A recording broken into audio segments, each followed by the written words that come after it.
Hello, my name is Joe Cabrera. I am performing Speech 1 for Professor Stein's class. And these are my 5 adults here. Well, 4 and 1 kid. You can pan around. Somebody canceled on us, so it's 4 adults. If I have to take point deductions, I understand. There's one very mature child. All right, so the best trip I ever took. The best and simultaneously worst trip I ever took would have to be to Tokyo, Japan. While it was undoubtedly a culturally enriching experience, it would have helped to have been rich before ever embarking to such a remuneratively brutal destination.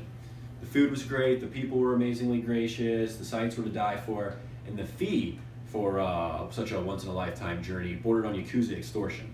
The place was just too big for a man with such profound directional shortcomings such as myself. I also took a cab ride that sealed my decision as to how I felt about the whole excursion, but more on that later.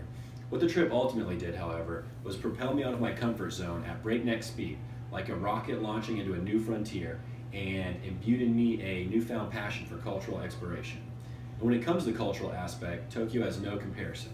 The Eastern eye for architecture and decorum, dovetailed with the history that is echoed in the craftsmanship of centuries-old temples, is a sensory smorgasbord for the average Midwesterner.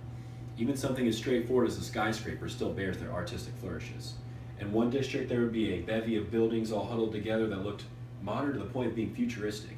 Then a few blocks over, there would be a sprawling Buddhist temple that would make one almost feel like a monk from a bygone era if it weren't for the faint noise of traffic emanating from just beyond the walls.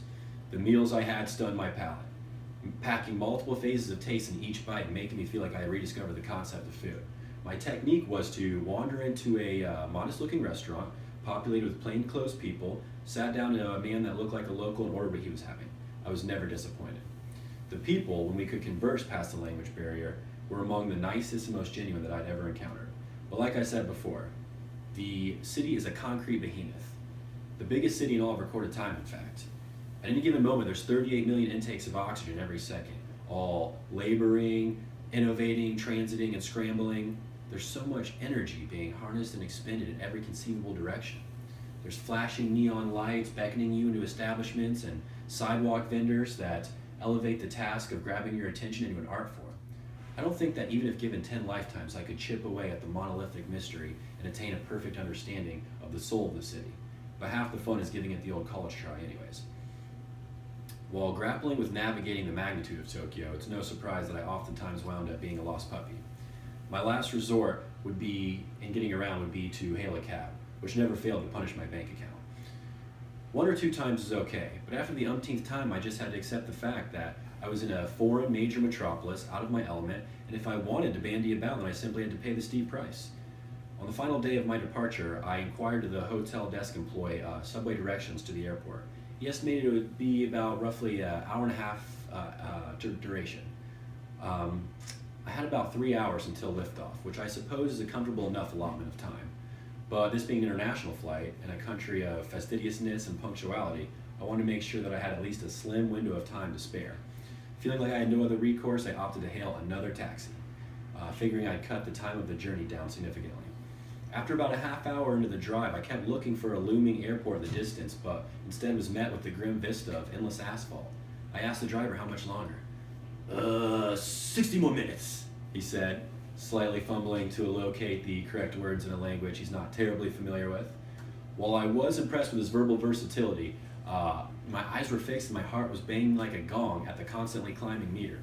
As it turns out, both modes of transportation were going to take the same amount of time. I thought I would cut down on the price and was sorely mistaken. But for all of my amateurish monetary choices, I have no regrets. Tokyo is an extraordinarily radiant gem of a city.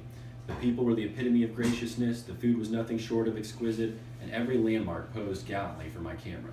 Where else can long boulevards of bistros and boutiques boast a magazine store next to an arcade that shares walls with a 3-star Michelin restaurant that requires outrageous sums of yen just to fit your shoeless foot inside the sliding door? Where else can that chaotic of a rhythm sustainably exist, let alone prosper to such outstanding heights?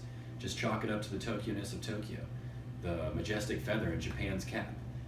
I may have left my final interaction feeling slightly crabby, but sometimes it takes traveling to the opposite end of the earth for me to shed my shell and cease living hermetically. In fact, I can't wait to disembark from my nest of familiarity and give it another whirl. That is why Tokyo will forever be the best and trippiest trip that I've ever taken. Thank you.